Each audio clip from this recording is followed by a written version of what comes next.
Le diable est tellement sérieux avec le mal que même le jour où tu lui dis, tiens-moi ça, tu vas me remettre ça demain. Oh, il va jamais le faire. Quelques solutions bibliques. Premièrement, reconnaître et identifier. Reconnaître ici, c'est quoi? On parle de reconnaître, identifier les pratiques magiques et occultes comme pécheresses et rebelles contre Dieu. Vous devez reconnaître. Vous voulez sortir de la magie, reconnaissez que c'est de la magie. Donnez le nom que vous voulez. Appelez ça, ça c'est quand même quelque chose d'ancestral, c'est quand même dans notre culture. J'ai hérité ça de mes parents, ça a toujours été ça. Tant que vous n'appelez pas le diable par son nom, vous ne pourrez pas le chasser au nom de Jésus. Tant que vous n'identifiez pas Satan comme Satan, vous ne pouvez pas le chasser au nom de Jésus. Reconnaissez que ça s'appelle de la magie. Oh non, nous, c'est comme ça, depuis notre enfance, on nous a toujours dit, si tu as un bon rendez-vous avec un homme et que tu penses que voilà, ça peut être un homme qui peut t'épouser, prends juste de l'eau, mets-y un peu de poussière, c'est rien de bizarre, vous mettez cette poussière, vous lavez avec. Oh, vous êtes en plein milieu de la magie et de la sorcellerie.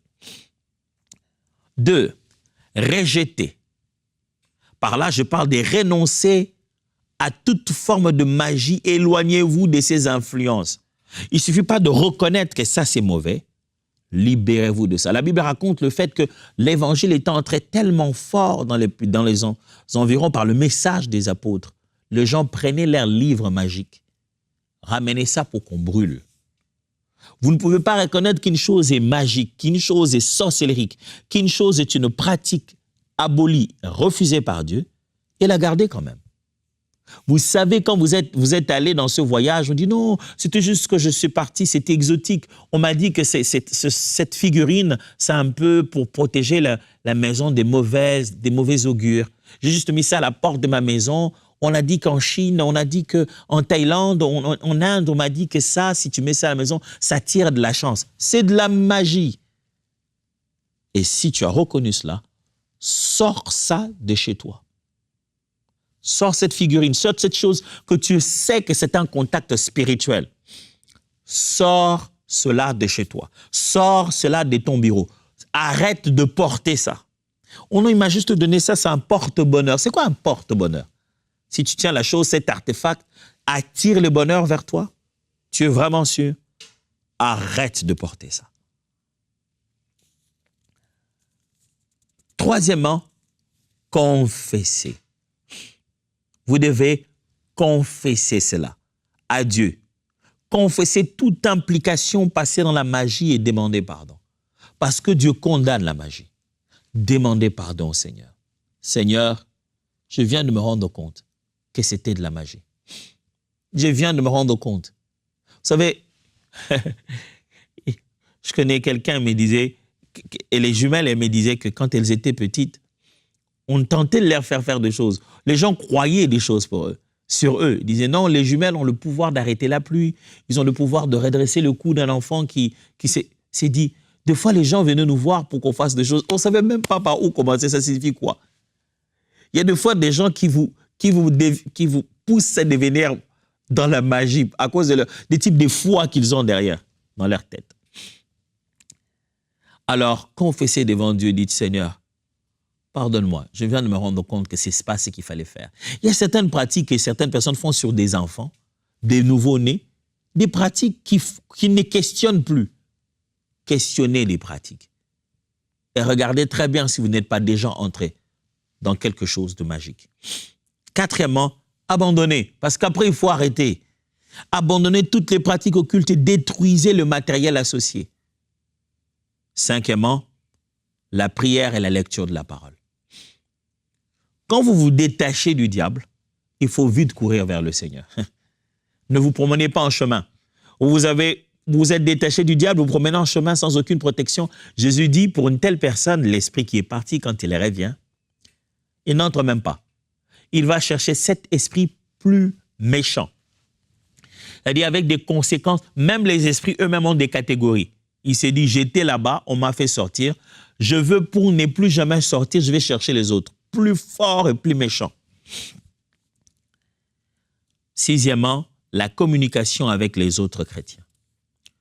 Vous voulez ne plus rentrer dans la magie, restez avec les autres frères et sœurs. La spiritualité biblique existe. Vous trouverez des points communs avec d'autres formes de spiritualité, bien sûr. Dieu est le maître de tout esprit. Nous, on jeûne, d'autres personnes jeûnent aussi. On considère qu'il y a des actes physiques qui ont de l'impact spirituel, absolument. On a de petites similitudes qu'on a l'impression que ça se ressemble. Mais la différence est qu'à la base, nous évoquons pas des esprits. Nous sommes en relation avec Dieu, maître de tout esprit. Nous ne démentons pas des esprits de faire des choses à notre service en faisant un troc par le prix de sang ou le prix de quelque autre sacrifice. Nous avons pour Père le maître de tout esprit qui nous a fait naître de nouveau et naître d'esprit. Nous n'avons pas besoin de transactions pour pouvoir exercer notre spiritualité. En Christ, nous avons été réconciliés avec le Père. Alors, restez dans l'assemblée, restez avec les enfants de Dieu, vivez votre foi avec les enfants de Dieu. Et c'est l'armure spirituelle. Vous voulez vivre loin de la magie? Une fois que vous vous en êtes dépassé, détaché, revêtez-vous de l'armure spirituelle, comme on parle. Éphésiens chapitre 6, verset 10 à 18. Les sandales de zèle, la cuirasse de la justice, la ceinture de la vérité, prenez avec vous l'épée de l'esprit. La Bible dit bien, car nous n'avons pas à combattre, à lutter contre la chair et le sang, mais contre les dominations, contre les autorités, contre les principautés, les princes de ce monde des ténèbres, contre les esprits méchants errant dans le lieu céleste. C'est ça notre combat.